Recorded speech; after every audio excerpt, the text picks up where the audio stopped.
Hai teman-teman, selamat datang di IT News, tempatnya berita aktual dan fakta yang jarang diungkap media lain. Yuk dukung kami dengan cara subscribe, like, komen, dan share, supaya lebih banyak orang tahu apa yang sebenarnya terjadi.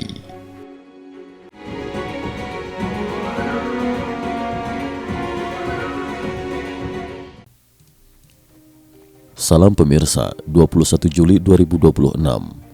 Ketegangan antara Amerika Serikat dan Iran kembali meningkat setelah sebuah ledakan besar mengguncang kota Tabriz, Iran Barat Laut dalam semalam terakhir.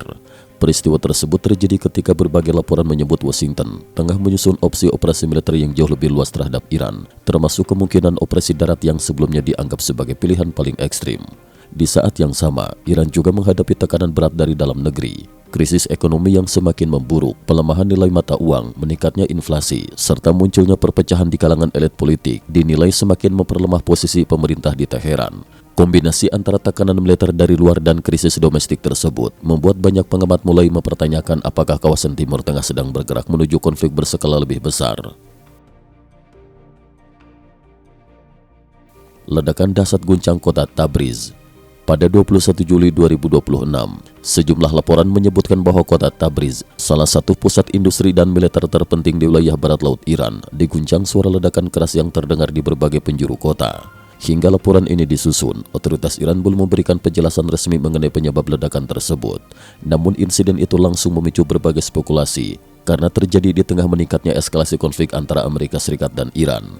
Pada waktu yang hampir bersamaan, The Washington Post melaporkan bahwa pemerintah Amerika Serikat sedang menyusun sejumlah opsi operasi militer baru terhadap Iran.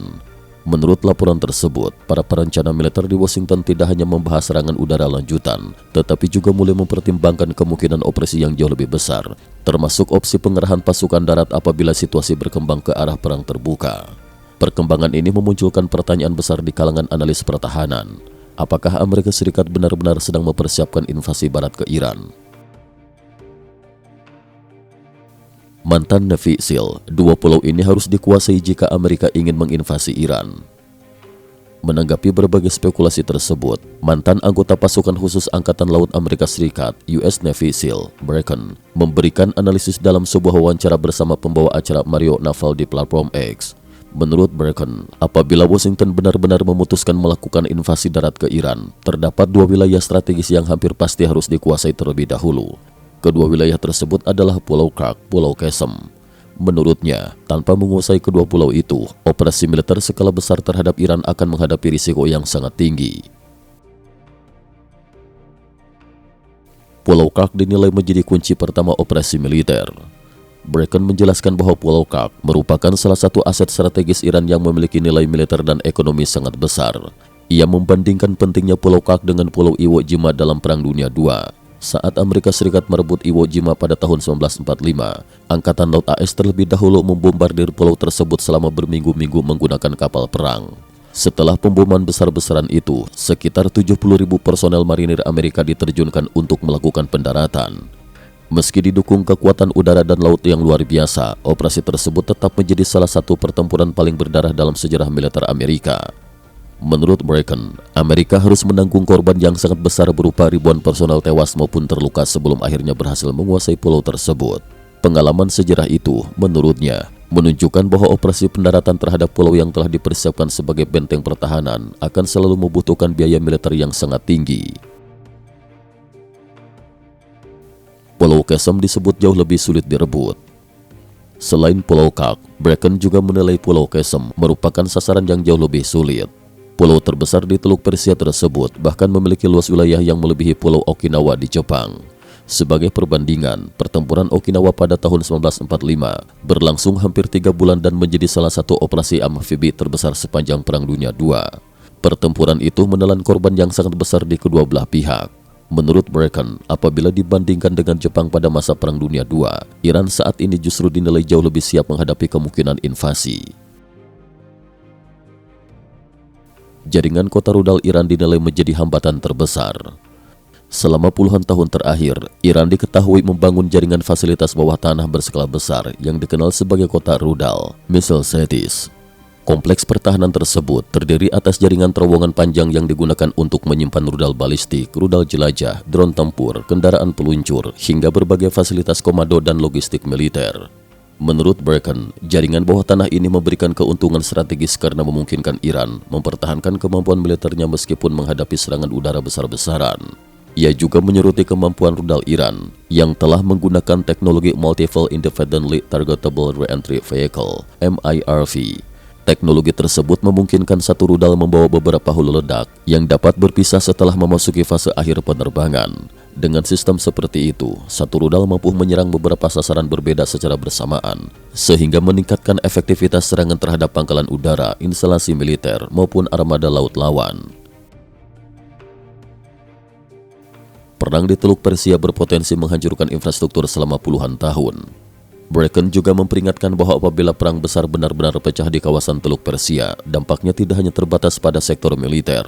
Menurutnya, infrastruktur vital yang telah dibangun selama sekitar 6 dekade di kawasan tersebut dapat mengalami kerusakan besar hanya dalam waktu singkat. Ia mencontohkan kondisi Bahrain yang sangat bergantung pada fasilitas desalinasi air laut sebagai sumber utama air bersih. Apabila fasilitas-fasilitas tersebut menjadi sasaran serangan, jutaan warga berpotensi kehilangan akses terhadap air bersih. Dalam kondisi demikian, pemerintah kemungkinan harus melakukan evakuasi besar-besaran terhadap penduduk. Brecken menambahkan bahwa sekalipun perang telah berakhir, proses pembangunan kembali infrastruktur dasar kemungkinan membutuhkan waktu bertahun-tahun. Muncul skenario alternatif, negara-negara Arab disebut bisa memimpin operasi. Di tengah berbagai pembahasan mengenai kemungkinan invasi, muncul pula pandangan berbeda dari pengamat konservatif Amerika, Mitchell. Menurutnya, Amerika Serikat tidak harus memimpin langsung operasi perebutan Pulau Kak. Ia mengusulkan agar tugas tersebut diberikan kepada koalisi negara-negara Arab yang selama beberapa bulan terakhir juga menjadi sasaran serangan Iran. Dalam skenario tersebut, Arab Saudi diperkirakan mampu mengerahkan sekitar 250.000 personel militer. Uni Emirat Arab, yang sering dijuluki Little Sparta karena kemampuan militernya, disebut dapat memimpin operasi darat dengan dukungan pasukan elit.